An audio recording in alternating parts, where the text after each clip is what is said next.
We always joke she grew up in the Finger Lakes, so she grew up in arguably the most beautiful part of New York State, and she was on track to have a pretty interesting research career. And I somehow talked her into moving to Copenhagen, New York, where at times we set records for snowfall and have 6-month winters and work on a dairy farm. So it must be love, right?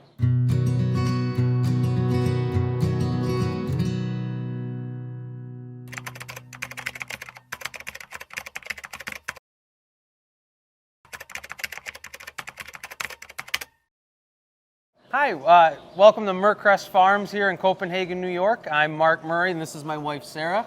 Hi. Today, right now, we're down in the calf barn. So my wife, Sarah, is our calf manager. So she oversees everything from the day it's born until about 8 weeks old, just making sure that, you know, they're happy, healthy, and well taken care of. So what would I do if I wasn't a dairy farmer? Actually, I get asked this question quite a bit. My answer has changed over the years. In fact, it changes week to week sometimes. But if I was being honest, I probably, if I could have any job, I'd like to be like a pit boss at a nice, you know, country barbecue joint in Texas or Kansas, something like that. Barbecue is something I do as a hobby. I do it for friends, you know, birthdays, graduations, weddings. We do some barbecue here at the farm for our employees, and then just do it for fun for our family. So I'd probably be in a research lab. That was really the plan before I met Mark, because we met at the end of our senior year at Cornell. So I had spent some time working in a couple of research labs at Cornell, and I really liked it, and it's probably where I would have ended up. So this photo was taken, I don't just need context clues, right? So it was after 2008 because the calf barn was there, but before 2011 because we still had calf hutches. So we would raise the calves outside in hutches in the summertime and use the calf barn in the winter. And then once we went to the group feeding system, we went to full-time calf barn. This was before, and I was 4 years old when that parlor was built. So this was before my time, but you know, kind of the original, you know, went from the original farmstead to the expansion. One of the first freestall and parlors in Jefferson County. Like I said, my grandfather was very progressive and really focused on moving forward. There's 4 partners here at Murcrest. My parents are both partners of the business and very involved. My father, Lynn, is the managing partner. My mother does the financials and bookkeeping and financial planning. She worked for Cornell Cooperative Extension for a number of years. As a farm business educator, so that's a huge asset for us. When I came back to the dairy, my grandfather was still very much a part of the business, very involved. I learned a lot from him going forward. He was very, very progressive, very, you know, pushing the envelope, keeping, you know, really wanting to see the dairy successful and profitable and productive. And so he's actually some of the driving force behind some of our big expansion that we did in 2006. He was probably its biggest champion. Whatever we had to do to get it done, he was all about it. I came back to the dairy in 2006 out of Cornell. I came back in 2010. So yeah, you worked outside of the dairy, working with a repro company, a vet clinic for a few years. We had an opening here. Our current calf manager was leaving. She expressed some interest in coming back to the dairy. We sat down and worked it out, and you know, she's been, you know, at times extremely involved in it. As we had children, you know, more obviously as priorities have changed.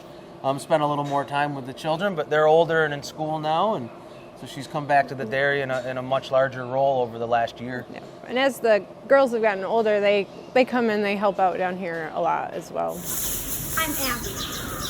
I'm Grace. What I like most about the calf barn is petting the newborn calves and helping them feel better. The thing most I like about the calf barn is seeing new baby cows. So over the years, we've adopted a lot of new technology as things have come out and improved. We've been able to, you know, we've taken on some of that to one, make it our make us more efficient. And some of it is strictly better care for our animals. Cows' software monitoring systems, handheld devices. So now we've got all of the cow's information with us on the fly. And then we've adopted an activity monitoring system as well, which allows us to monitor how much they're eating, how much they're moving, and where they are at all given times. It helps us to bring a higher level of care to the animals and just gives us real-time feedback on how they're feeling. Because if something, heaven forbids, she's not feeling well, it allows us to intervene that much quicker and give her a better life. So one of the technologies that we use here is called SmartBow. And so what it is it's an ear tag that goes into the cow, and it works a lot like a Fitbit or an Apple Watch. It's got an accelerometer in it, and so it tracks her movement, it tracks her activity, and it tracks her location. So, it just gives us real-time data, So we've got a tablet here that myself or one of my herds people can carry with them out in the barn, and have real-time information right then on any animal they want to look at the dairy, and it just helps us bring a higher level of care. And that was the big thing behind my big push to bring this sort of technology to the dairy is it was multiple different reasons. Number one, though, increased health for the animals, monitoring, information is great, and two, it makes my employees and myself's lives quite a bit easier as well. With better information, earlier intervention, they can spend a lot more time managing than doing. So it's another tool that we're using, but it's a very important tool that we're using. So let me show you a little bit of what this technology is. We have a cow that decided she wanted to be on camera here, so we have 5278. So you just pull her up in the tablet, you bring her up, 5278, brings her up, click on her, comes to a general screen. I've got all this information on her. She's 5 years, 2 months, and 3 weeks old. I can go to reports, I can see, histories. So it's like medical records meet Facebook, right? We have a timeline, so everything's right there at all of our employees' fingertips, and it just, it makes for an overall better working environment for our employees and a better environment for the animals.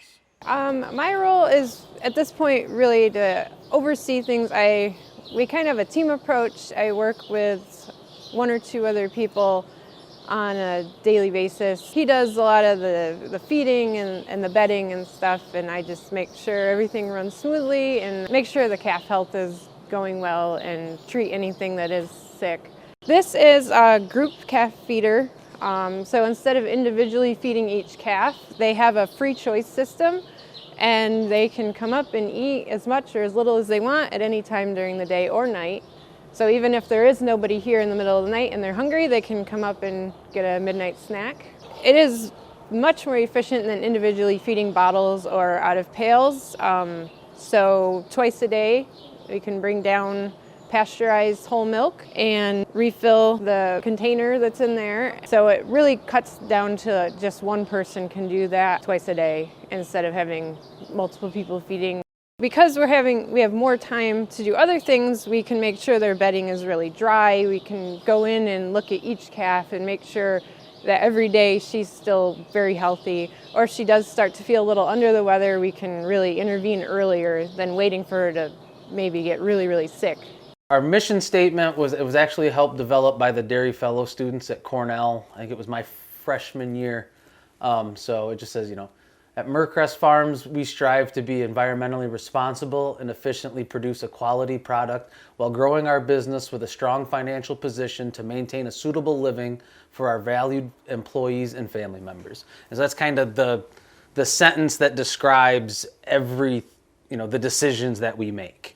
And by posting it, it's visible. We look at it every day. It helps keep us true to that mission.